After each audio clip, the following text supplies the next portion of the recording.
बिस्मिल्लाहिर्रहमानिर्रहीम। अस्सलामुअलैकुम। 26 न्यूज़ के साथ में हूँ अरूबा जावेद। नजर डालते हैं आज की हेडलाइंस पर।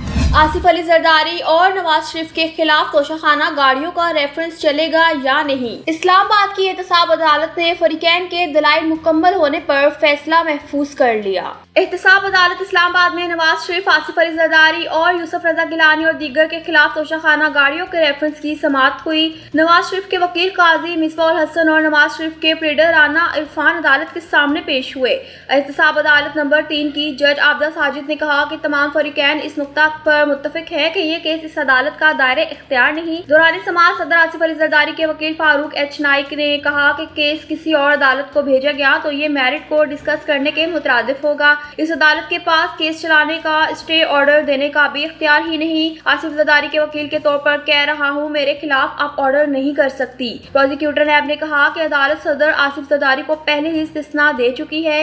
ये केस यही रुका रहेगा जब तक आसिफ जरदारी सदर है। जिस पर फारूक नाइक ने कहा कि अगर अदालत पे रेफरेंस पास रखती तो कानून की खिलाफ वर्जी होगी। ये अदालत नैब के काले करतूत इन्हीं के हवाले करे। प्रोसिक्यूटर्स ने कहा नवाज शरीफ की हद तक रेफरेंस वापस और आसिफ अली जरदारी की हद तक रोके रखे। आसिफ अली जरदारी और नवाज शरीफ के खिलाफ तोशाखाना गाड़ियों का रेफरेंस चलेगा या नहीं। अदालत ने फरीकैन के दलाइल मुकम्मल होने पर फैसला महफूज कर लिया, जो 14 अक्टूबर को सुनाया जाएगा।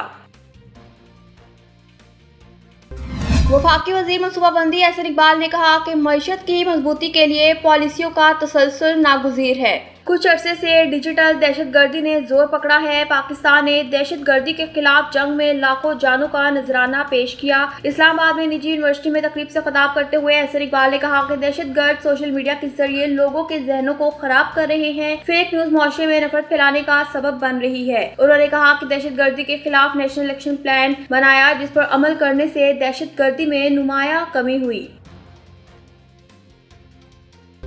लाहौर हाई कोर्ट ने supreme court practice and procedure ordinance के खिलाफ दरख्वास्त काबिल समाअत होने या ना होने से मुतालिक फैसला महफूज कर लिया। लाहौर हाई कोर्ट में supreme court practice and procedure ordinance 2024 के खिलाफ दायर दरख्वास्त पर समाअत हुई। Chief justice miss Aliya Neelam ने दरख्वास्त पर समाअत की। दौरान समाअत चीफ जस्टिस ने दरख्वास्त गुजार के वकील से इस्तफसार किया कि क्या आप ग्राउंड्स बताएं ऑर्डिनेंस क्यों गैर कानूनी है। जिस पर वकील ने जवाब दिया कि कोई इमरजेंसी की सूरत हाल नहीं थी जिसके बायस ये ऑर्डिनेंस जारी किया गया।